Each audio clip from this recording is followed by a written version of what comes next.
다 같이 경건한 마음으로 2월 5일 주일 예배를 하나님 앞에 올려드리겠습니다.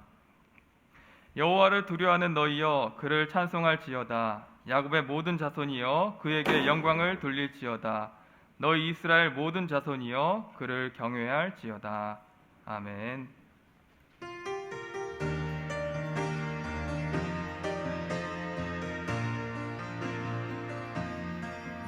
내가 누려왔던 모든 것들이,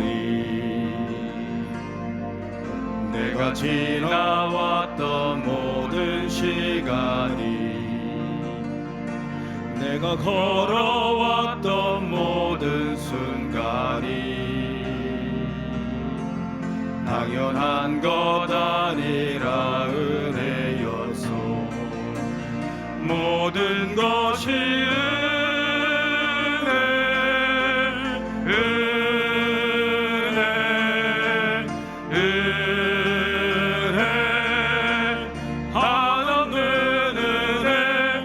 삶에 당연한 건 하나도 없던 것을 모든 것이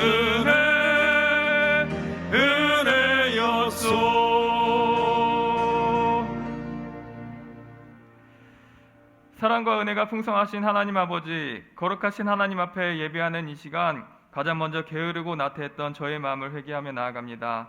지난 한 주간 예수님의 크신 사랑과 구원을 받은 자들로서 예수님과 같이 범위와 대상에 있어서 조건을 초월한 참사랑을 하라는 세 계명을 받았지만, 지난 한 주간 예수님의 제자라 이야기하기에 너무나도 부족하고 너무나도 사랑스럽지 못한 삶을 살았음을 고백합니다.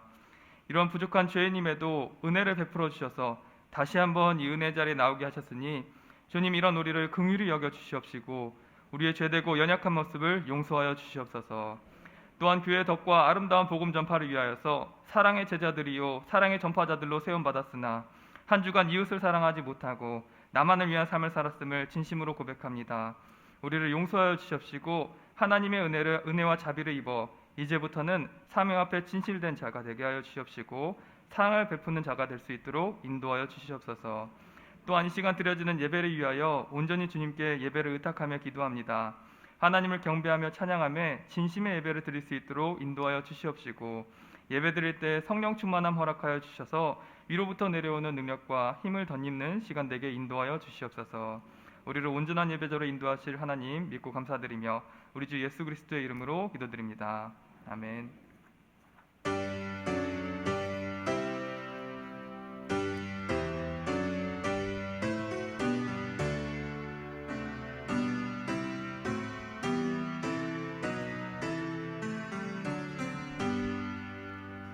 다 찬양하여라 전능왕 창조의 주께 내 호나 주 찬양 평강과 구원의 주님. 성도들아 주 앞에 이제 나와 즐겁게 찬양하여라. 다 찬양하여라 놀라운 만유의 주께.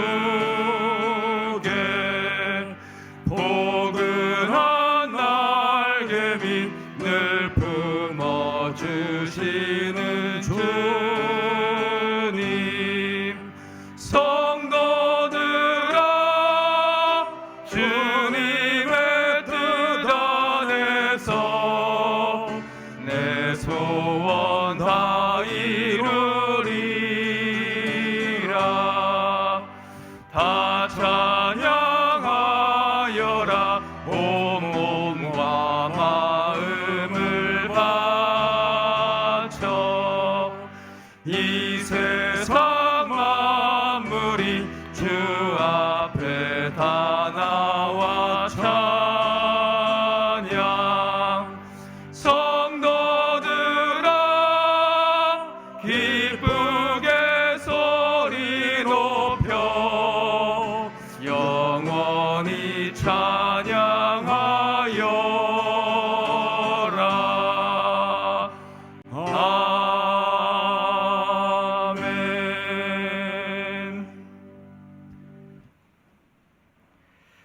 나는 전능하신 아버지 하나님 천지의 창조주를 믿습니다. 나는 그의 유일하신 아들 우리 주 예수 그리스도를 믿습니다. 그는 성령으로 잉태되어 동정녀 마리아에게서 나시고 본디오 빌라도에게 고난을 받아 십자가에 못 박혀 죽으시고 장사된 지 사흘 만에 죽은 자 가운데서 다시 살아나셨으며 하늘에 오르시어 전능하신 아버지 하나님 우편에 앉아 계시다가 거기로부터 살아있는 자와 죽은 자를 심판하러 오십니다. 나는 성령을 믿으며 거룩한 공교회와 성도의 교제와 죄를 용서받는 것과 몸의 부활과 영생을 믿습니다. 아멘.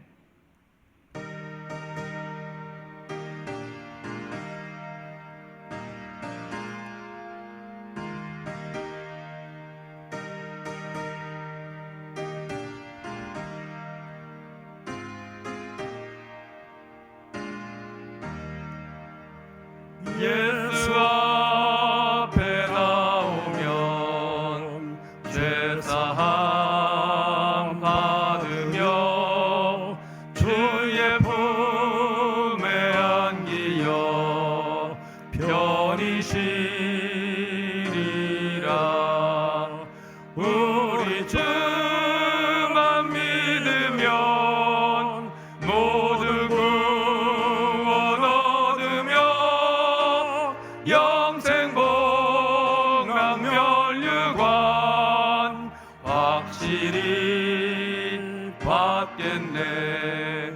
예수 앞에 나와서 은총을 받으며 마음의 기쁨 넘치어 감사하리라.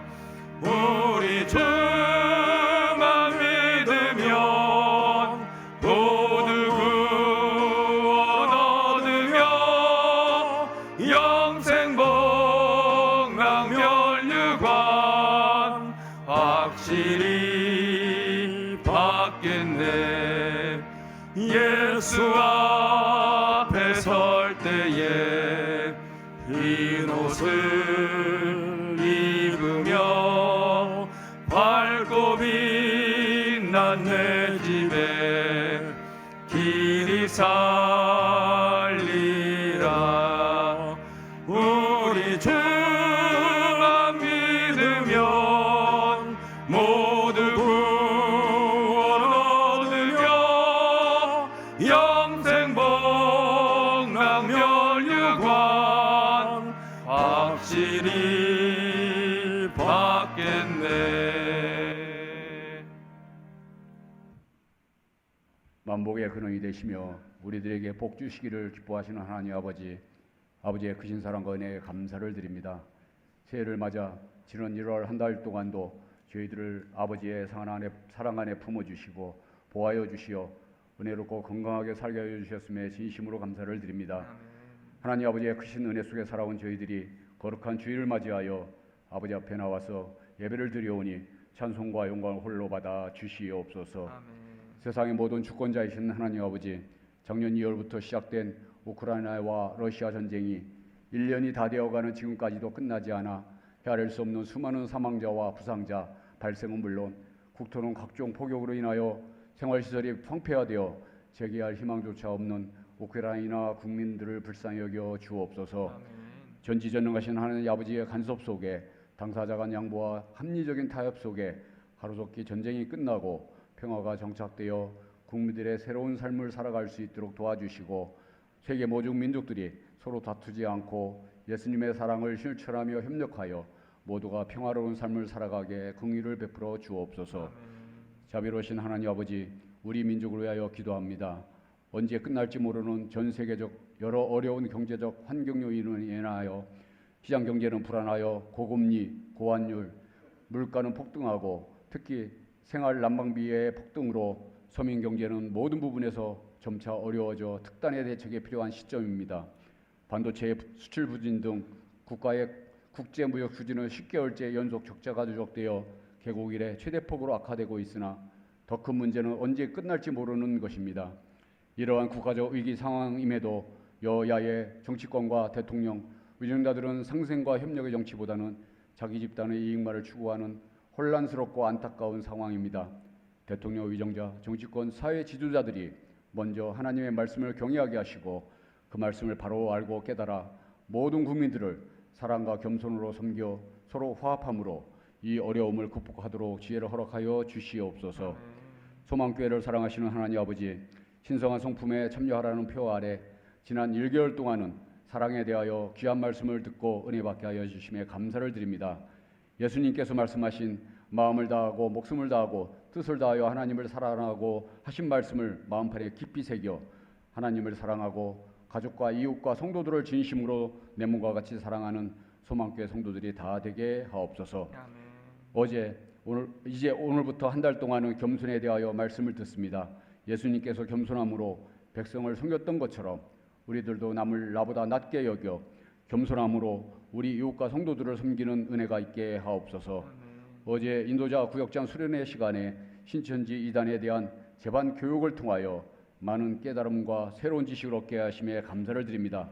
교육을 통하여 배운 지식을 잘 숙지하여 우리 모두가 이단의 유혹에 빠지지 않도록 성경 말씀을 바르게 읽고 듣고 깨달아 잘 무장하여 믿음을 굳건하게 함으로 어떠한 유혹에도 넘어가지 않도록 우리에게 분별의 능력을 더하여 주시옵소서. 또한 2월에 계획되어진 모든 교회 행사와 교육부서의 겨울 성경학교와 수련회가 기도로 잘 준비되고 안전사고 없이 은혜롭게 진행되어 학생과 교사 모두가 은혜받고 도전받아 새롭게 변화되는 귀한 시간이 되게 하옵소서. 능력이 많으신 하나님 아버지, 이 시간 담임 목사님을 통하여 아버지의 귀한 말씀을 듣습니다. 예수님을 위하여 정성스럽고 바쁘게 음식을 준비하는 것에 더 열중하는 마르다보다 예수님의 귀한 말씀을 듣기를 사모하고 경청하여 좋은 편을 빼앗기지 않는 마리아처럼 우리들도 이 시간 전해지는 말씀을 귀를 활짝 열어 말씀을 경청하여 잘 깨달아 삶의 현장에서 내 삶의 표대로 삼아 들은 말씀을 실천하며 살아가게 하옵소서. 우리가 드리지는 이 예배가 신령과 진정으로 드려짐으로 하나님 아버지께서 기쁘게 받아주실 귀한 예배가 되기를 간절히 원하오며 사랑이 많으신 예수님 이름으로 기도하옵나이다. 아멘.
사랑과 자비가 풍성하신 하나님 아버지, 우리를 사랑하셔서 귀한 생명을 허락하여 주시고 자녀 삼아 한 주간 가장 좋은 것으로 먹이시고 입혀주심에 감사드립니다. 이 시간 베풀어 주신 하나님의 은혜와 사랑을 따라 빈손으로 나오지 않고 소중한 물질을 구별하여 헌금하오니 하나님께서 이 예물을 기쁘게 받아 주시옵시고 이 예물이 하나님의 나라와 의를 위하여 귀하게 쓰임받는 예물 되게 인도하여 주시옵소서. 또한 이 귀중한 예물을 드린 손길 가운데에 축복의 축복을 더해 주시기를 바랍니다. 그 모든 자에게 하나님의 은혜와 사랑이 넘쳐 주님께 드린 예물이 허비됨이 없음을 믿게 하여 주시옵시고 하나님 나라에 대한 확신과 믿음을 마음 가운데 더욱더 굳건하게 세워 주시옵소서. 또한 물질 드림이 재정의 빈자리로 남지 아니하고 하나님의 사랑과 은혜와 물질로 채워지는 역사를 지켜보게 하여 주시옵시고 하나님의 복을 받은 가정과 광주리의 식탁이 넘치는 은혜가 있게 하여 주시옵소서. 또 각자의 처지와 형편에 따라 11조 감사헌금, 주정헌금, 특별헌금을 드렸사오니 다친 손길 위에 축복을 더하여 주셔서 하나님의 인도하심과 은혜들을 고백할 수 있는 역사가 있게 하여 주시옵시고 그들의 가정과 사업이 날로 번창하는 역사가 있게 하여 주시옵소서. 또한 헌금과 함께 올려드린 기도의 제목 또한 하나님의 선하신 뜻 안에서 모두 다 응답받아 하나님께 감사 찬송을 올려드릴 수 있는 우리 모두가 되게 인도하여 주시옵소서. 하나님의 선하신 뜻 안에서 거룩한 성도의 길 걷게 하실 줄 믿고 감사드리며 우리 주 예수님의 이름으로 기도드립니다. 아멘.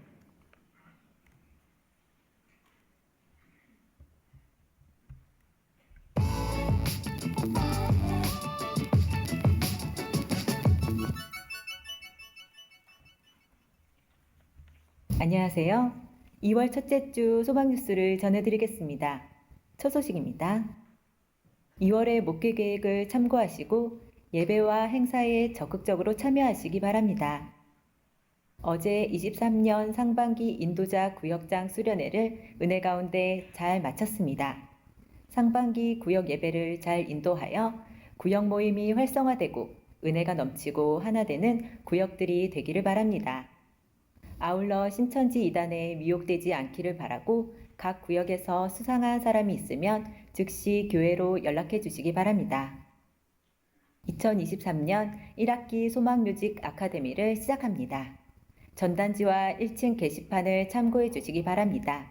신청서는 사무실에 있습니다. 2023년 상반기 장학금 신청이 오늘 오후 4시까지입니다. 2월 정기기도회가 내일부터 수요일까지 안수집사의 주간으로 있습니다. 담임 목사님은 6일에서 8일까지 2월 정기기도회를 인도하고 6일 대신종합행정타운 건축 현장에서 기도회를 인도, 7일 총회교육부 주간의 목사 후보생 교육, 9일 시공사 선정, 11일 청년 양육반을 인도합니다. 지혜롭고 은혜 가운데 잘 인도할 수 있도록 기도해 주시기 바랍니다. 교구별 대신방이 이번 주 화요일부터 말까지 있습니다. 은혜 가운데 성령 충만한 신방이 이루어지도록 기도를 부탁드립니다. 중등부, 고등부 겨울 수련회가 이번 주 토요일, 주일에 진행됩니다. 은혜로운 수련회가 될 수 있도록 함께 기도해 주시기 바랍니다. 2월 12일 주일은 총회에서 주관하는 대신종합행정센터 및 신학교 건축헌금 주일입니다. 전국 대신교단에 속한 모든 지교회의 성도 개인당 2만 원을 건축 헌금하기로 하였습니다. 기도와 함께 소망의 모든 가족들이 기쁨으로 동참하여 좋은 결과를 이루었으면 좋겠습니다. 지금까지도 그랬던 것처럼 이번에도 이 일에 앞장서는 소망교회가 되었으면 참 좋겠습니다. 2023년의 표어는 신성한 성품에 참여하라이고 2월의 주제는 겸손입니다. 이번 달에는 하나님이 좋아하시는 겸손을 배워 우리 모두 겸손한 사람이 됩시다. 소망교회에서 예배드리게 된 여러분들을 주의 이름으로 환영합니다. 소망교회는 기도하고 예배드리러 오시는 모든 분들을 언제든지 환영합니다. 새가족 등록을 원하시는 분은 초록색 정장을 입은 새가족 부원에게 말씀하여 주시기 바랍니다. 교사 추가 임명이 있습니다. 영아부 양사라 집사, 초등부 박경민 성도 장은직 원찰, 고등부 이건희 청년 홍미금 집사입니다. 새해를 맞이하여 제7기, 제8기 성경 일독반을 모집합니다. 신앙생활을 하면서 성경을 제대로 통독해 보지 못한 분들이나 성경의 내용을 이해하면서 읽고 싶은 분들은 이번 기회에 성경을 공부하면서 일독하는 기회로 삼으시기 바랍니다. 제7기는 화요일 오전, 제8기는 주일 오후에 개설됩니다. 1층 게시판을 참고해 주시기 바랍니다. 새해를 맞이하여 제29기 양육반을 모집합니다. 구원의 확신, 하나님의 속성, 삼위일체 등 신앙생활의 중요한 내용을 성경을 통해 확인합니다. 목요일 오전 개설되며 1층 게시판을 참고해 주시기 바랍니다. 김창호 선교사가 몸이 좋지 않아 귀국하여 병원에서 치료를 받고 있으며 이번 주에 수술을 한다고 합니다. 기도해 주시기 바랍니다. 여러분의 기도와 헌금으로 뚜마나 좋은 씨앗 선교교회의 건축이 순조롭게 진행되고 있습니다. 잘 마무리될 수 있도록 기도해 주시기 바랍니다.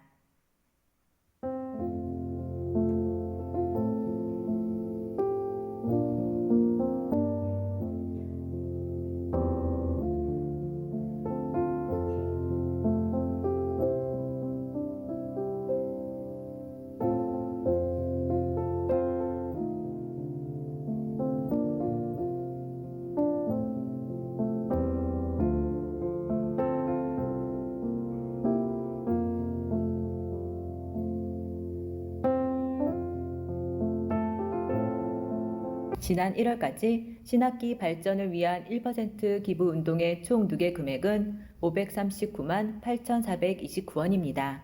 감사합니다.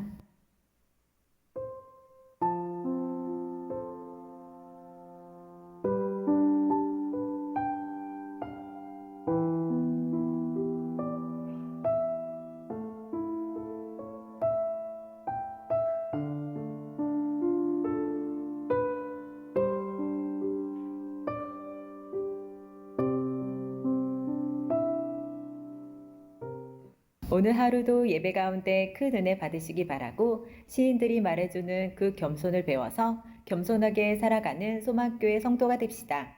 감사합니다.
십자가를 죽으신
몇 가지 광고 사항을 좀 보도록 하겠습니다.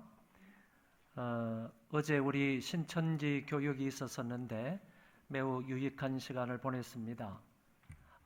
교육을 받지 않으신 분들이라 할지라도 각 구역에서 혹시 수상한 사람이 있으면, 이때의 수상한 사람이라는 것은 우리 교회 안에서 성경 공부를 하는 것을 제쳐두고 딴 곳에서 가정이라든지 아니면 어떤 기관이라든지 딴 곳에서 성경 공부를 했으면 좋겠다, 이렇게 말하는 사람이 수상한 사람입니다. 그래서 다른 곳에 성경 공부로 유인을 하는 사람이나 또는 훌륭한 선교사가 있다든지 훌륭한 교수가 있다는 그런 말을 하면서 성경 공부할 것을 권면하는 이런 사람들이 수상한 사람들입니다. 그래서 각 구역에서 그런 사람이 있을 때에는 즉각적으로 제 전화번호로 신고를 해주시면 감사하겠습니다. 그래서 수상한 사람을 신고해 주기를 바란다는 그런 광고가 오늘 여기에 분명히 행사 1번에 나와 있습니다. 여러분 꼭 기억을 하셨다가 그런 사람 언제, 과거에 한 말이라도 상관이 없습니다. 과거 언제쯤에 이 사람이 이런 얘기를 했다라는 사실을 정보를 우리 교구장님들에게나 아니면 저한테 직접 전화를 해 주셔서 그렇게 말씀해 주시면 저희들이 기도하면서 잘 정리를 할 수 있도록 그렇게 하겠습니다. 반드시 기억을 하셔서 교구나 구역 내에 이런 사람이 없도록 하시고, 이런 사람이 있을 때에는 여러분들이 지체하지 말고 보고를 해주시면 감사하겠습니다. 1학기 소망 뮤직 아카데미를 시작합니다. 2월 한 달 동안 여러분들이 이 팜플렛을 보신 것처럼 2월 한 달 동안 모집을 해서 3월부터 시작을 해서 6월 달까지 16주 동안 아이들에게, 학생들에게 음악을 가르치고 뿐만 아니라 가배를 교육하기로 결정을 했습니다. 올해부터 좀 오랜만에 한 3년 이후 한 4년 만에 이 일을 하는 것 같은데, 코로나19 이전에는 우리 교회의 이 SMA 소망 뮤직 아카데미가 상당히 좀 발전이 되었었습니다. 그래서 학생들이 100명 이상 정도 모집이 되어서 매 학기마다 수업을 잘 했는데, 이번에는 좀 특별하게 이제 코로나19도 끝났으니까 오늘 우리 찬양대원들 마스크를 딱 벗고 찬양하는 게 얼마나 저는 가슴 벅차고 너무너무 좋다 하는 생각을 가졌는데, 이것처럼 이제 우리가 조금 자유로워졌으니까 기분 좋게 우리 소망뮤직 아카데미에 많은 분들 들어오셔서 함께 귀한 과목들을 익히면 좋겠습니다. 바이올린 1이 4반이고 바이올린 2가 4반이고 통기타가 4반이고 오카리나가 2반이고 칼림바라는 그런 새로운 악기가 여기 들어왔습니다. 그것도 2반이고 가베는 이거는 교육입니다. 어린아이들 교육을 하는 것이니까 어린아이들 혹시 5세에서 7세 반 2반을 모집하고 있으니까 여러분 관심 있고 또 원하는 분들을 여기에 많이 신청을 해서 교육과 그리고 훈련을 받으시면 좋겠습니다. 그 다음에 우리 교단에서 이제 수원 지역에 수원 여자대학교 앞에 땅을 600평을 구입을 하고, 그리고 이제 본격적으로 시공사를 선정을 해서 다음 주부터나 그렇지 않으면 2월 말 정도부터 공사를 시작을 하게 됩니다. 이름은 대신종합행정센터라고 되어 있지만 여기 안에는 신학교도 들어가고 선교회도 들어가고 신문사도 들어가고 총회도 들어가고 여러 기관들, 연구기관들, 이런 기관들이 다 여기 들어가 가지고 네트워크가 되어 가지고 아주 원활하게 행정하는 일들을 하게 될 것입니다.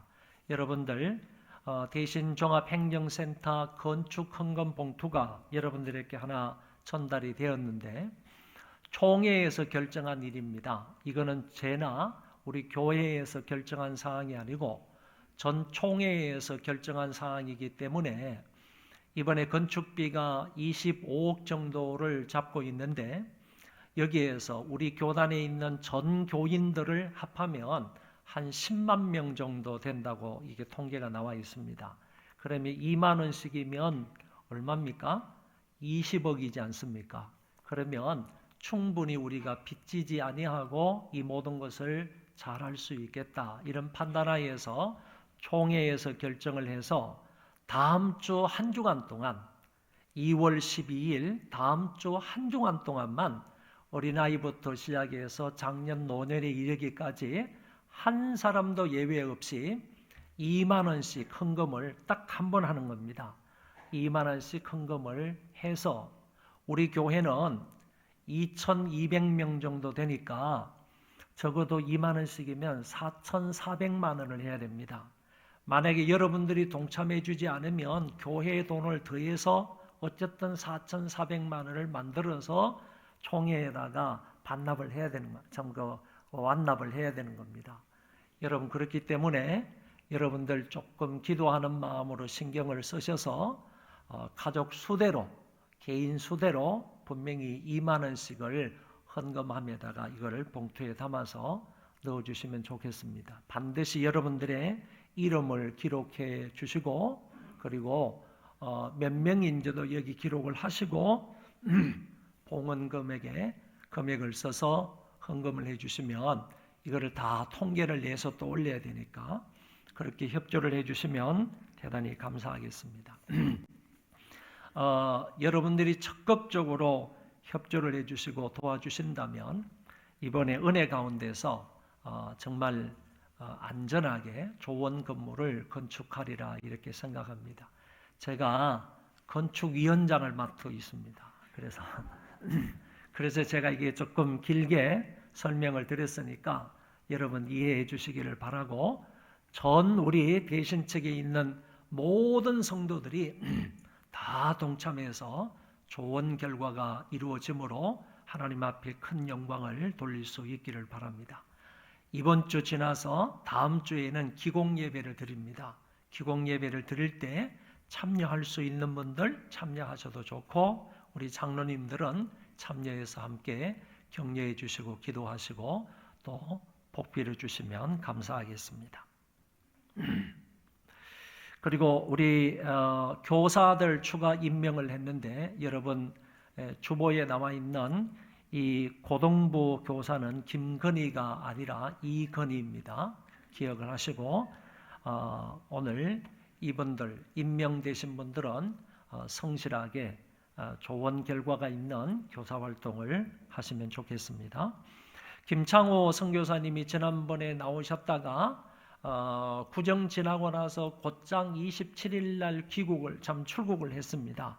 대만으로 들어가셨다가 조금 있다가 그냥 갑자기 발병이 돼가지고 그곳에서 이제 병원에 가서 진찰을 받아 보니까 이거는 급하게 수술을 해야 된다. 대만에서 수술을 할 건지 한국에 나와서 수술을 할 건지 결정하라는 그런 이제 통보를 받았는데 결국에 거기에서 수술하지 아니하고 대만에서 곧장 사모님과 함께 비행기를 타고 국내로 들어오셨습니다. 오시자마자 곧장 입원을 해서 지금 치료를 받고 있고요. 내일쯤에 수술을 한다고 합니다. 다른 큰 병원으로 이송이 되어서 수술을 한다고 하니까 저는 출국을 해서 대만에서 선교 사역을 하고 있는 줄 알고 어제 전화가 와서 전화를 받았더니만은 지금 국내 병원에 입원해 있다는 그런 얘기였습니다. 여러분 위해서 기도 많이 해주셔서 속히 건강해질 수 있도록 해주시면 도와주시면 감사하겠습니다. 출산한 가정이 2가정이 있고요. 뿐만 아니라 이사한 가정이 3가정이 있는데 출산한 가정 여러분들 정말 뜨거운 마음으로 축하해 주시기를 바라고 지금과 같은 시절에 이게 아기가 우리 교회 안에서 벌써 지난주에 2명이 태어났다 하는 것은 굉장한 축복이 아닐 수 없습니다. 그리고 3가정이 이사를 했는데 한 가정은 조금 멀리 이사를 가신 분이고 2가정은 교회에 더 가까이 오신 분입니다.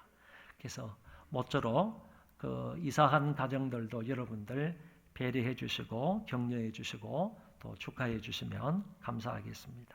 하나님 말씀을 보겠습니다. 시편 10편, 잠언 3장 두 곳을 보겠습니다.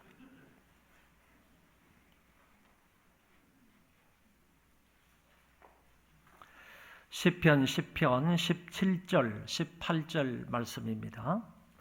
여호와여, 주는 겸손한 자의 소원을 들으셨사오니 그들의 마음을 준비하시며 귀를 기울여 들으시고 고아와 압제에 당하는 자를 위하여 심판하사 세상에 속한 자가 다시는 위협하지 못하게 하시리이다. 아멘. 잠언 3장입니다. 34절, 35절. 진실로 그는 거만한 자를 비웃으시며 겸손한 자에게 은혜를 베푸시나니 지혜로운 자는 영광을 기업으로 받거니와 미련한 자의 영달함은 수치가 되느니라. 아멘. 여러분, 1월의 주제는 사랑이었고 2월의 주제는 겸손입니다. 이 같은 주제에 관하여서 하나님의 말씀을 살펴보는 것은 모쪼록 이런 말씀을 들음으로 하나님의 성품에 참여하는 자가 되기 위함입니다. 그래서 우리가 하나님의 성품 사랑에 대하여 말씀을 들었으면 작은 것부터 사랑을 실천함으로 하나님의 성품에 참여하는 성도가 되어야 합니다. 그리고 오늘부터 새로운 하나님의 성품 겸손을 배우게 되는데 이것도 마찬가지로 말씀을 잘 듣고 겸손을 배워서 진짜로 겸손한 모습으로 이 세상을 살아가는 사람이 되어야 하는 것입니다. 그래야 하나님의 신성한 성품에 참여하는 자가 되는 것입니다. 우리나라 구약 성경을 구분을 하는데 보통 율법서, 역사서, 시가서, 예언서 이렇게 네 부분으로 구약 성경을 구분합니다. 이 가운데 시가서에 해당되는 성경은 욥기, 시편, 잠언, 전도서, 아가서 이렇게 5권을 일컬어서 시가서다 이렇게 말합니다. 이 5권의 성경 중에서 처음에 말씀을 드린 욥기, 시편, 잠언 요 3권에 나타나 있는 겸손과 교만 또는 교만과 겸손에 관해서 어떻게 말씀하고 있는지를 배우는 시간이 또는 말씀을 듣는 시간이 바로 이 시간이 되겠습니다. 그래서 오늘 시인들이 말하는 겸손이다 이런 제목으로 여러분들에게 말씀을 전하고자 합니다. 어떤 사람이 시가서에 나와 있는 겸손과 교만에 대해서 깊이 연구를 하고 난 이후에 2가지로 결론을 내렸습니다. 첫 번째 결론은 시가서의 말씀을 쭉 살펴보니까 겸손하라는 말씀보다는 교만하지 말라, 교만에 대한 말씀이 훨씬 더 많이 나타나더라 이런 결론을 내리게 되었습니다. 그러니까 겸손해야 됩니다. 겸손하면 하나님이 은혜를 베풀어 주십니다. 이런 겸손에 대한 말씀보다는 오히려 반대로요. 교만하지 마세요. 교만하면 이런 벌이 있습니다. 이런 재앙이 따라옵니다. 이런 말씀들이 훨씬 더 많이 언급이 되어 있다. 그런 얘기입니다. 두 번째는 어떤 결론에 도달을 했느냐 하면은 겸손과 교만 또는 교만과 겸손이 언제나 대조되어 나타나는 것은 아니더라라는 사실입니다. 다시 말하면 겸손하지 않는 사람은 그러면 교만한 사람인가? 이거를 딱 연결을 시키지를 못하더라 그런 얘기입니다. 연결시켜주지를 않더라 하는 말씀입니다. 그래서 교만하지 않는 것이 겸손한 것이 아니다 하는 점들을 말하고 또 달리 말하면 어떤 사람이 겸손하지 않다고 해서 그 사람은 반드시 교만한 사람이다 이렇게도 표현할 수가 없다. 그런 얘기입니다. 이 두 가지 사실을 그 사람이 시가서를 연구한 이후에 겸손과 교만에 대해서 결론을 내린 사항입니다. 그러면 오늘 이 시간에는 이 욥기, 시편, 잠언서의 말씀을 통하여서 이 시인들은 겸손을 어떻게 정의하고 있는지, 그리고 시인들이 밝혀주는 이 말씀을 통하여서 겸손의 결과는 무엇이고 반대로 교만의 결과는 무엇인지, 이런 점에 관하여서 함께 살펴보도록 하겠습니다. 겸손 또는 겸손한 자라는 말과 병행하여 같은 의미로 사용되는 말들이 꽤 있습니다. 다시 말씀드립니다. 겸손 또는 겸손한 자와 병행해서 같은 뜻으로 같은 의미로 사용하고 있는 그런 말들이 있더라, 그런 얘기입니다. 첫 번째는 겸손한 자는 사회적, 경제적인 약자를 일컫는 말로 사용이 되더라라는 것입니다. 그래서 성경 안에 경제적인 약자를 일컬어서 가련하고 가난하고 곤고한 그런 사람들을 일컬어서 그런 사람들이 겸손한 사람이다, 이렇게 표현되어 있다는 얘기입니다. 사회적으로 착취를 당하거나 사회적 하류층 사람들을 일컬어서 겸손한 자라고 성경은 표현을 합니다.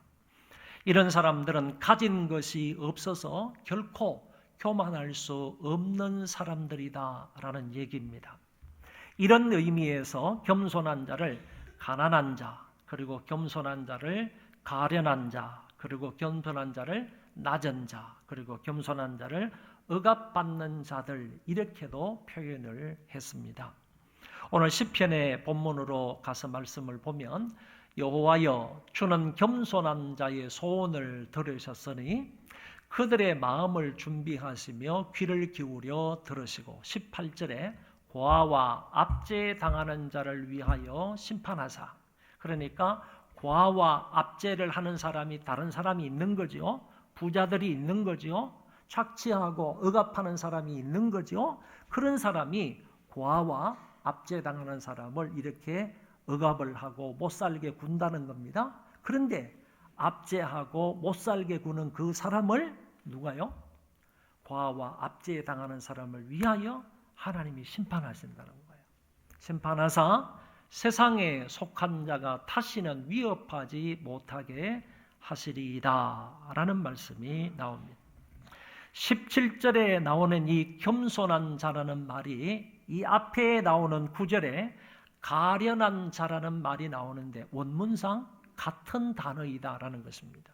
그래서 겸손한 자와 이 앞에 나오는 그 9절에 가련한 자라는 말은 원문상의 단어가 같다는 겁니다. 같게 사용을 하셨고, 뿐만 아니라 이 가련한 자를 여기 시편 10절과 14절에서는 외로운 자라 이렇게 표현을 했고, 12절에 가서는 가난한 자라, 18절 여기에 가서는 고아와 압박당하는 자 이렇게 표현을 했는데 동등한 의미를 갖는다라는 얘기입니다.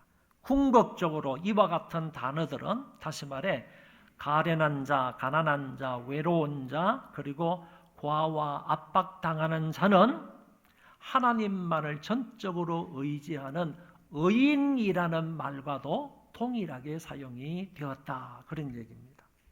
그래서 겸손이라는 이 단어는요, 사회에서 경제적으로 연약한 그런 사람들, 다른 사람들로부터 압박을 받으면서 낮은 위치에 있는 그런 사람들, 그런 사람들을 일컬어서 시편 기자나 또는 잠언서 기자는 바로 겸손한 자다 이렇게 표현을 했다는 것입니다. 둘째로 겸손과 겸손한 자는 지혜로운 자와 의인과 같은 의미로 사용을 했습니다.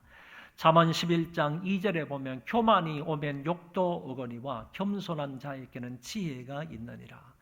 교만한 사람에게 뭐가 따라온다고 그랬죠? 욕이 따라온다고 그랬습니다. 그런 반면에 겸손한 자에게는 뭐가 따라온다고요? 지혜가 동반된다는 사실을 여기에서 말씀해 주고 있는 것입니다. 그래서 겸손한 자는 지혜로운 자이다 이렇게도 말할 수가 있는 것입니다. 교만한 사람은 욕을 당하는 사람이다 이렇게 말할 수 있듯이 겸손한 사람은 지혜로운 사람이다 이렇게 설명할 수 있다는 것입니다. 잠언 3장에 가서 말씀을 보면 악인의 집에는 여호와의 저주가 있거니와 의인의 집에는 복이 있느니라. 할렐루야. 여러분들은 악인의 집이지 않습니다. 여러분의 가정은 악인의 집이 아니라 의인의 집인 줄 믿습니다. 그 의인의 집에는 복이 있느니라. 그런 반면에 악인의 집에는 여호와의 저주가 있대요. 저주가 있대요. 여기에서 분명히 여기 잠언서 기자는요 33절에서는 악인과 의인을 대조해서 말씀하고 있는 거예요. 34절에 가서 보면요 거만한 자를 하나님이 비웃으시며 겸손한 자에게 은혜를 베푸시느니라. 여러분은 겸손한 자가 되어 하나님의 은혜 베품을 누리시기를 바랍니다. 근데 여기 34절에서는 거만한 자와 겸손한 자를 이렇게 같이 대조해서 말씀하고 있는 것이고, 그 다음 35절에 보면 지혜로운 자가 영광의 기업을 받거니와 미련한 자는 영달함이, 자기의 영달함이 수치가 된다. 그래서 35절에는 지혜로운 자와 미련한 자를 대조시켜서 말씀하고 있다는 거예요. 그러면 어떤 말씀이 되느냐라고 하면 33절에 나와 있는 악인, 34절에 나와 있는 거만한 자, 교만한 자, 그리고 35절에 나와 있는 미련한 자, 동급의 사람들이라는 거예요. 동질의 사람이라는 거예요. 이 사람들은 전부 같은 사람이에요. 그러니까 악인이나 거만한 사람, 교만한 사람이나 그리고 미련한 사람은 똑같은 그룹의 사람이라는 거예요. 같은 사람인데 반대로 의인하고 겸손한 사람하고 그리고 지혜로운 자가 또 한 그룹의 같은 사람이라는 거예요. 여기에서 잠언서 기자가 말하고 있는 이 말씀을 통해서 볼 때에 겸손한 사람은 또 달리 어떤 사람이라고 말할 수 있느냐? 그 겸손한 사람은 의인이고 겸손한 사람은 지혜로운 자다. 이렇게 설명할 수 있다는 얘기입니다. 그래서 여기 시인들은 겸손한 자를 어떻게 또 달리 표현하고 있는가라는 것을 지금 보고 있는 중이니까 겸손한 자는 의인이다. 겸손한 자는 지혜로운 사람과 같다. 이렇게 결론적으로 이야기할 수 있는 것입니다. 마지막으로 겸손한 자와 병행하여 나타나는 말이 여호와를 경외하는 자입니다. 할렐루야. 겸손한 사람이 여호와를 경외하는 사람이라는 거예요. 여호와를 경외하는 사람은 전부 겸손한 사람이라는 거예요. 여호와를 경외하더라도요, 이게 금방지게 하나님을 경외하는 사람, 제대로 하나님을 하나님답게 경외하지 못하는 사람이 금방을 뜨는 거지, 진짜로 하나님을 하나님되게 경외하고 섬기는 사람은 절대로 그 하나님 앞에 겸손할 수밖에 없다는 거예요. 하나님 앞에 하나님을 잘 경외하는 사람은 겸손한 사람이고, 겸손한 사람은 하나님 여호와를 잘 경외할 수밖에 없다는 거예요. 그래서 여기 성경에 보면 잠언 15장 22장에 보면 여호와를 경외하는 것은 지혜의 훈계라, 겸손은 존귀의 앞잡이니라. 여기에서도 여호와를 경외하는 것과 겸손을 같이 얘기하고 있는 거예요. 여호와를 경외하는 사람은 지혜의 훈계라 이렇게 말하고, 겸손한 사람은 존귀의 길잡이다 이렇게 말하는 것이고, 뒤에 가서도 보세요. 겸손과 여호와를 경외함의 보상은, 겸손의 보상도 재물과 영광과 생명인 거고, 여호와를 경외하는 것의 보상도 재물과 영광과 그리고 생명인 거예요. 그래서 겸손과 뭐를 병행적으로 놓고 같은 의미로 사용하고 있는가 하면은 하나님 여호와를 경외하는 것과 같은 선상에 놓고 설명하고 있다, 그런 얘기입니다. 여러분, 이렇게 보면 우리가 시가서의 말씀을 읽으면서 겸손 또는 겸손한 자라 이런 말을 듣게 되면 또는 읽게 되면 그 겸손한 자를 겸손한 자는 어떤 사람인가라는 것을 금방 알 수가 있게 되는 거죠. 시가서에 말하는 겸손한 자는 가련한 사람이다. 가난한 사람이다. 시가서에 말하고 있는 그 겸손한 사람은 낮은 사람이다. 시가서에서 말하고 있는 그 겸손한 사람은 지혜로운 사람이고 하나님 여호와를 경외하는 사람이고 이런 사람이다 하는 사실을 우리는 알 수 있게 된다는 겁니다. 그래서 똑같이 겸손함이나 겸손한 자에 대한 말이 아니라 할지라도 혹시 가련한 자에 대한 얘기가 나오거나 아니면 지혜로운 자에 대한 얘기가 의인에 대한 얘기가 나오거나 여호와 하나님을 경외하는 그런 얘기가 나와도 그런 단어나 그런 말이 나오더라도 이거는 겸손하고 충분히 연결을 시킬 수 있는 그런 말씀이다 하는 점을 여러분들이 기억을 하시면 되겠습니다. 이 같은 의미를 근거로 해서 겸손과 겸손한 자를 정의를 한다면 그는 겸손한 사람은 가련하고 가난한 자여서 자기를 드러낼 수 없는 사람이고 지혜의 근본이신 여호와를 잘 경외하며 세상의 가치관이 아닌 하나님의 말씀을 따라서 바르게 살아가는 그런 사람을 일컬어서 겸손한 사람이다. 이렇게 정의할 수가 있겠습니다.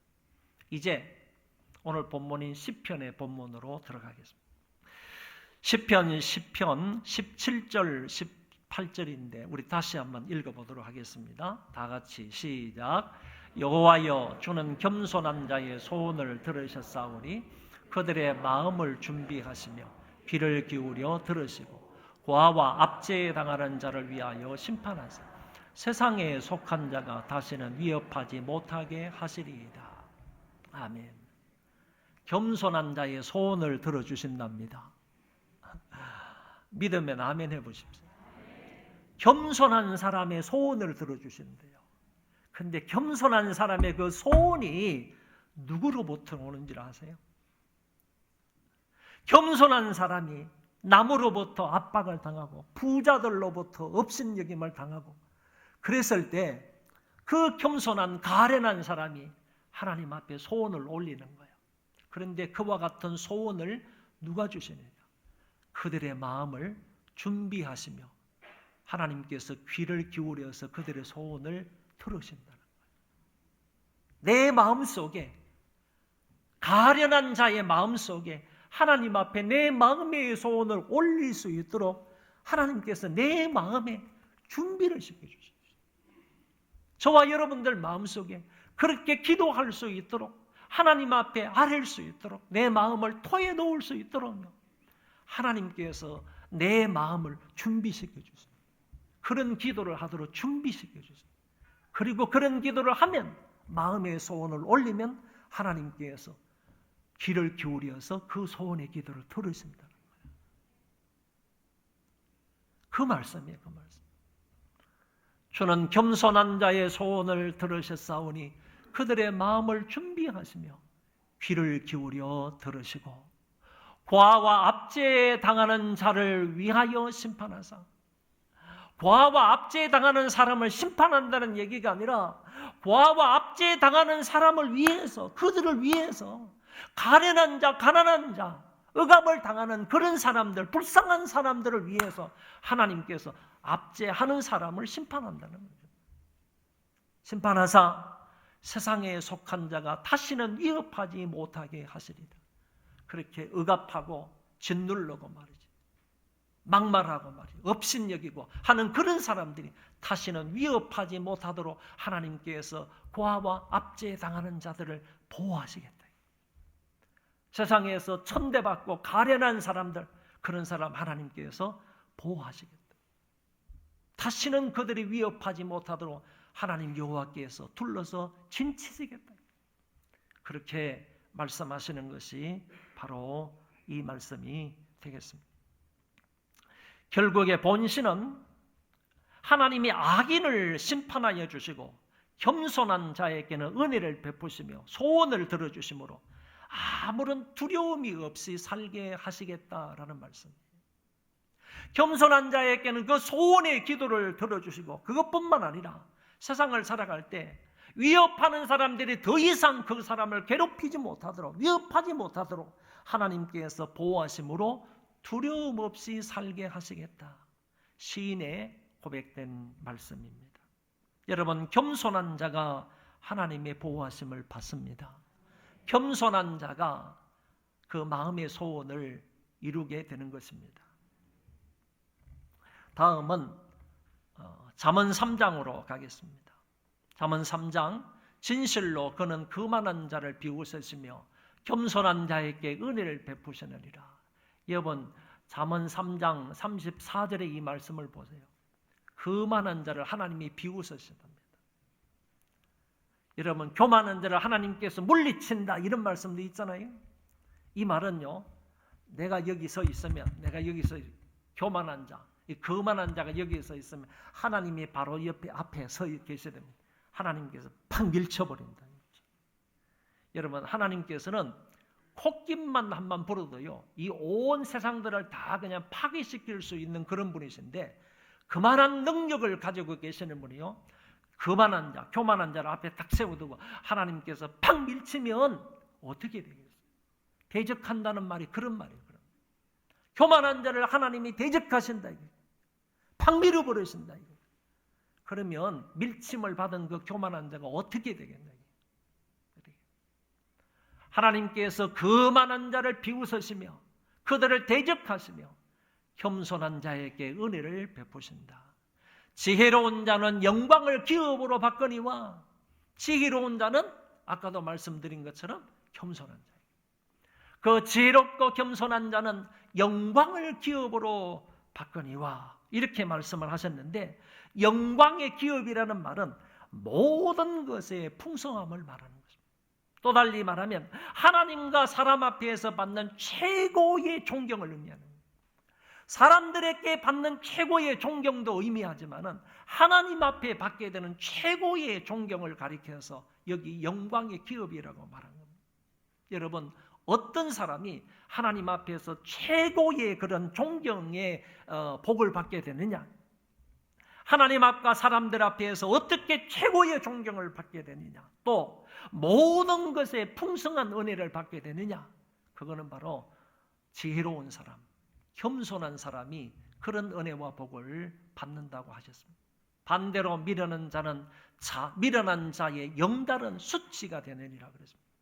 여러분, 여기 영달이라 하는 이 말이 무슨 뜻인가 하면은 여러 사람이 우러러 볼 만한 위치에 올라가는 것을 말합니다.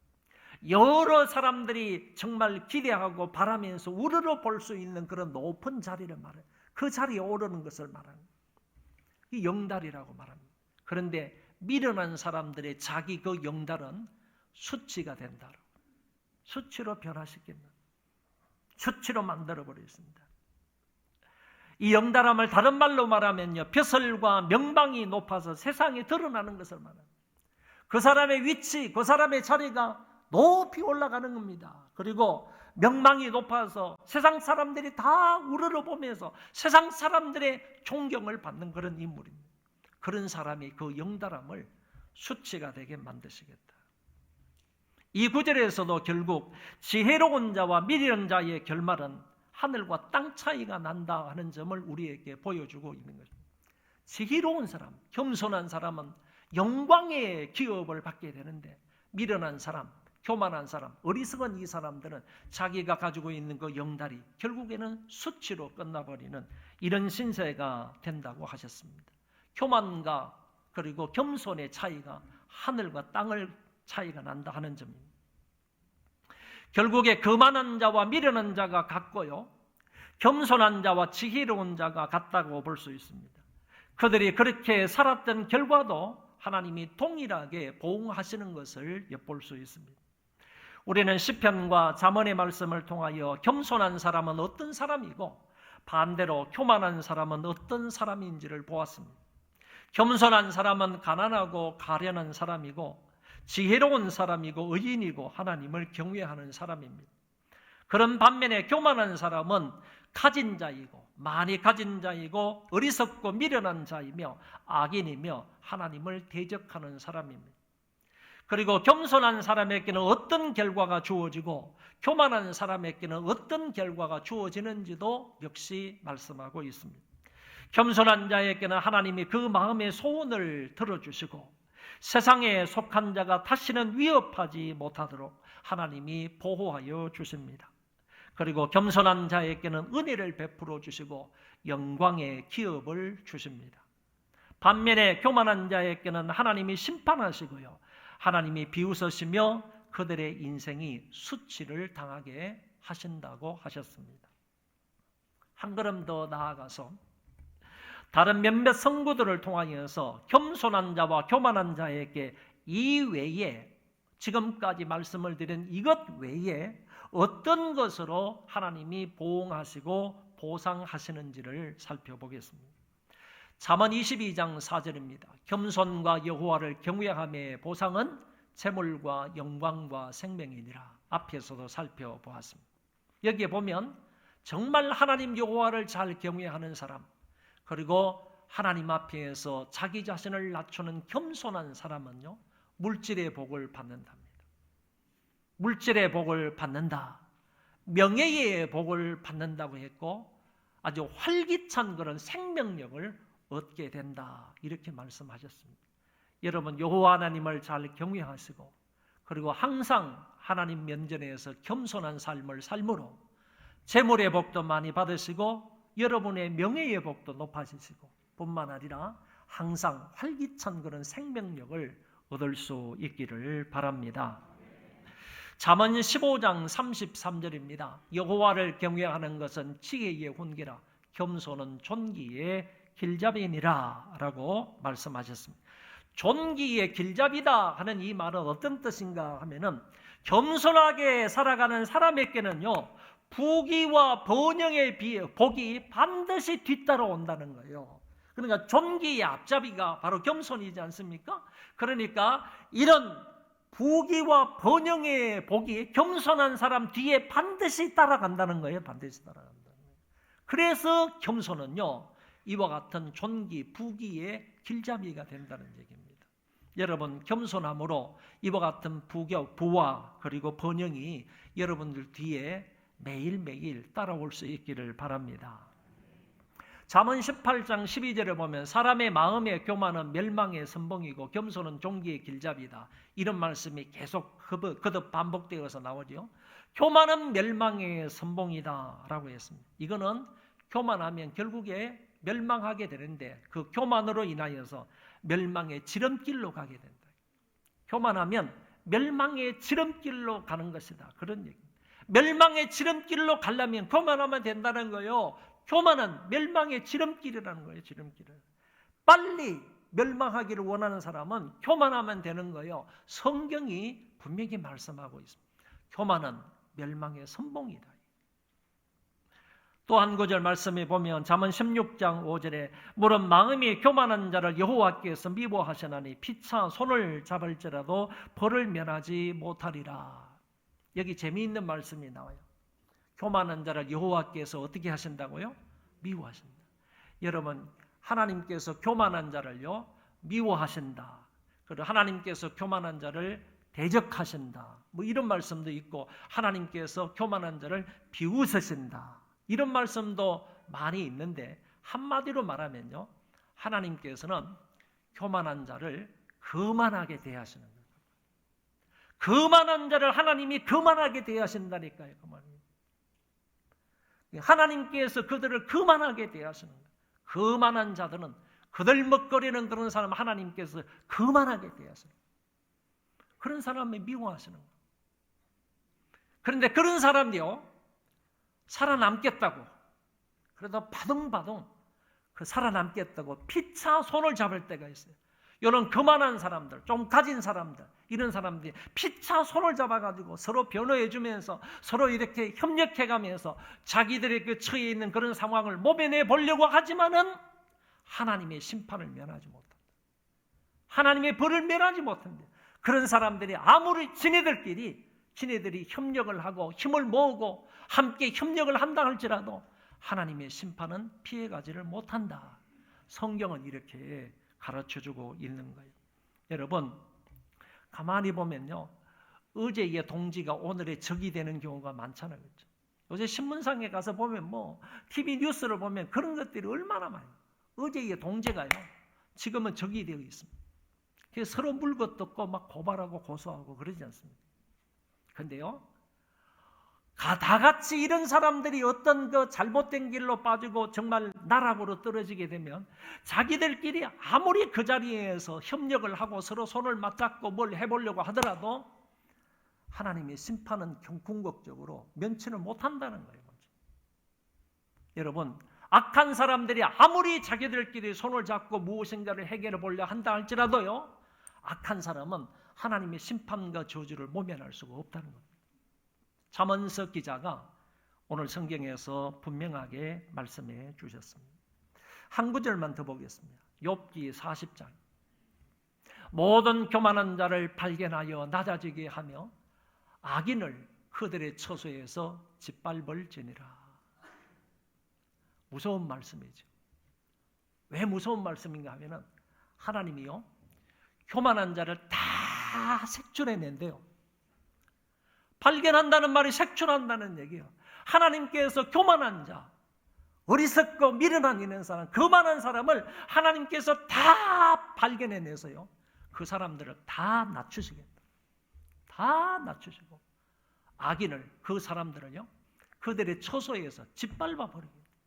이거는요, 완벽한 색출과 완벽한 저주를 말씀하고요. 하나님께서 완벽하게 그만한 사람들을 한 사람도 남김없이 다 색출해서요, 그 사람들을 다 낮추고 자기가 있는 그 처소에서 하나님이 그들을 완벽하게 짓밟아 버리고 완벽하게 완전하게 파괴시켜 버리시겠다. 하나님이 이렇게 말씀하고 계십니다. 완벽한 색출과 완벽한 파괴를 욥기 40장 12절에서 말씀을 하십니다. 누구에게요? 교만한 자에게요. 교만한 자는 결국에는 패망할 수밖에 없는 거예요. 패망할 수밖에 없다라는 것입니다. 정리를 하면 하나님이 겸손한 자에게 재물과 명예와 생명을 주시고 부귀와 번영의 복을 주시지만 교만한 자들은 멸망하고 하나님의 미움을 받으며 심판을 피할 수 없고 낮아지고 그리고 완전히 파괴될 수밖에 없다 하는 말씀을 하셨습니다. 제가 여러분들에게 한 가지 예만 드리고 오늘 설교를 마치려고 합니다. 자랑스러운 한국 교회사의 한 페이지를 장식한 사람이 있습니다. 이 사람은 경남 남해군 이동면 탐정리라는 섬에서 태어난 사람인데 너무너무 집안이 가난해서 자기의 배고픔을 면하기 위해서 김제로 옵니다. 그 김제에 와가지고 아주 부잣집에 스스로 들어가가지고 그 부잣집에 머슴이 되었습니다. 그런데 어느 날 선교사님이 그 김제에 와가지고 복음을 전하다가 이 머슴이 복음을 듣고 예수를 믿게 되었습니다. 머슴인 자기만 예수를 믿게 된 것이 아니라 자기 집 주인인 그 집주인의 큰 부자인 그 부잣집의 그 주인도 예수를 믿게 되었습니다. 그것뿐만 아니라 온 동네에 복음이 전파되어서 이제 예수 믿는 사람들이 그 동네에 많아졌습니다. 그래서 그곳에 교회가 하나 세워졌는데 그 교회 이름이 금산교회입니다. 김제에 지금도 있습니다. 김제에 금산교회가 세워졌는데 이 금산교회가 세워지고 났을 때 막 부흥이 되니까 이제 오늘날의 전도사급인 영수 2명을 세우게 되는데 그 영수 2명을 선교사님이 누구누구를 세우는가 하면은 바로 부잣집 주인이었던 조덕삼이라는 사람을 세우고 그 부잣집 주인의 밑에서 살아가는 모섬인 이자익이라는 한 사람을 세워서 두 사람을 교회를 관리하고 신앙 지도를 하라고 오늘날의 전도사급인 영수로 그 두 사람을 세웠던 겁니다. 선교사님이 이 금산교회만 개척을 한 것이 아니라 인근 지역에도 많은 교회를 개척했기 때문에 주일날 금산교회를 비울 때가 많았습니다. 다른 곳에 가가지고 설교할 때가 많았는데 그때는 이 부잣집의 주인이었던 조덕삼이라는 사람을 세워서 설교를 시킨 게 아니라 조덕삼 부모 이 장로 영수보다도 훨씬 더 설교를 잘했던 그 집에 머슴을 세운 겁니다. 머슴을 세워서 이사익이라는 머슴을 세워서 설교를 하게 한 겁니다. 그래서 조덕삼 영수보다도 머슴이었던 이자익 영수가 훨씬 더 은혜롭게 설교를 잘했던 것입니다. 그러다가 1908년도에요. 이 교회에서 두 사람을 놓고 장로 투표를 한 겁니다. 부잣집 주인이었던 조덕삼이라는 사람하고 그리고 그 집안의 모섬이었던 이자익이라는 사람 두 사람을 놓고 교회에서 장로 투표를 한 것입니다.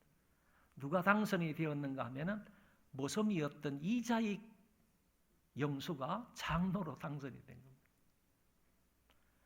이런 상황 속에 있으니까 모든 교인들이 술렁이기 시작했습니다. 그리고 삭막해지기 시작한 거예요.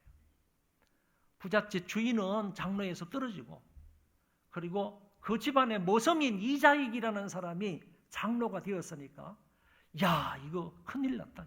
교회가 어떻게 될 건가.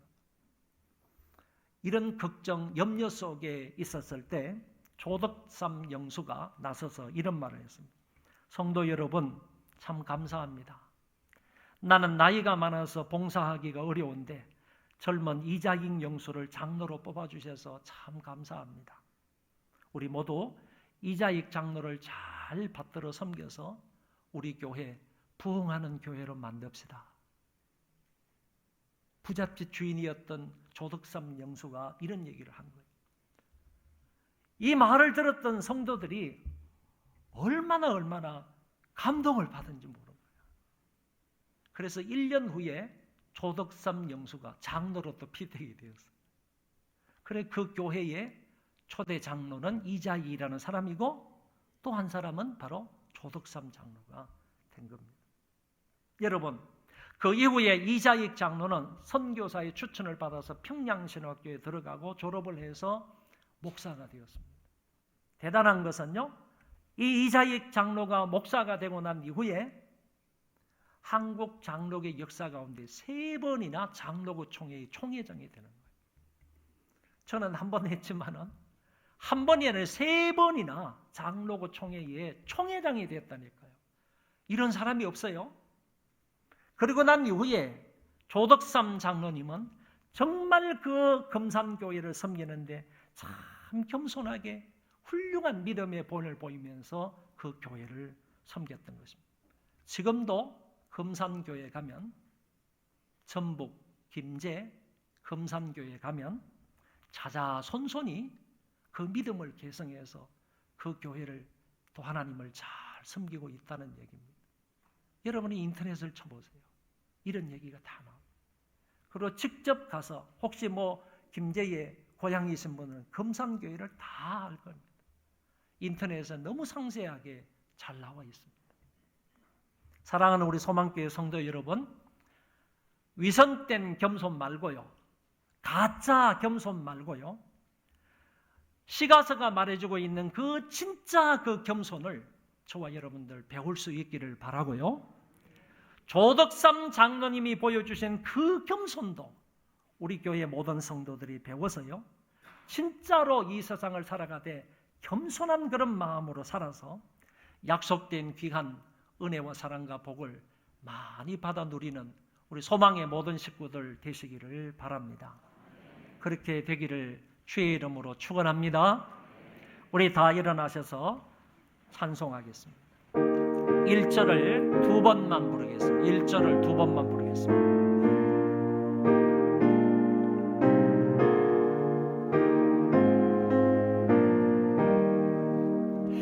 겸손히 주를 섬길 때 괴로운 일에 나누라 구주여 내게 힘 주사 잘 감당하게 하소서. 겸손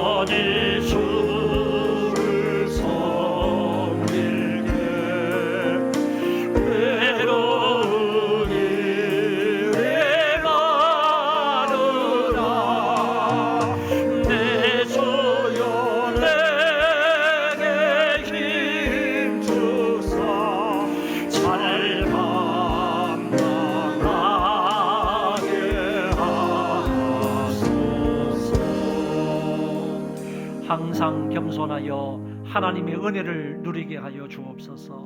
잠깐 통성으로 기도하겠습니다. 하나님 아버지 은혜를 감사합니다. 우리 시인들이 말씀하고 있는 우리 겸손을 배우게 하여 주옵소서. 조덕삼 장로가 우리에게 보여준 그 겸손을 배울 수 있게 하여 주옵소서. 그리하여 항상 겸손하게 살아가는 우리가 되게 하여 주옵소서. 겸손하여서 하나님의 은혜를 입는 자가 되기를 원합니다. 교만한 사람 없도록 도와주옵소서. 거만한 사람 없도록 도와주옵소서. 항상 겸손한 마음으로 남을 나보다 낮게 섬기면서 하나님을 잘 경외하는 그런 사람들 되게 하여 주시고, 재물의 복도 받게 하시고 명예의 복도 받게 하시고 활력 넘치는 생명력도 얻을 수 있는 우리가 되게 하여 주시기를 간절히 바라고 원합니다. 우리 소망의 모든 식구들 이와 같은 놀라운 은혜를 베풀어 주시기를 원합니다. 하나님이 역사하시고 하나님이 돌보아 주시기를 원합니다. 아버지 하나님께서 함께하여 주시옵소서. 우리 주 예수 그리스도의 은혜와 하나님 아버지의 만극하신 사랑하심과 성령님의 위로 교통 역사 충만하심이 이제 이후로 겸손함으로 살아가기로 마음에 작정하는 하나님의 모든 권속들 머리 위에와 저희 자손만대 위에와 이 나라 이 민족과 세계에 흩어져서 믿음을 지키는 하나님의 모든 권속들 머리 위에 이제로부터 영원토록 함께 있을지어다. 아멘.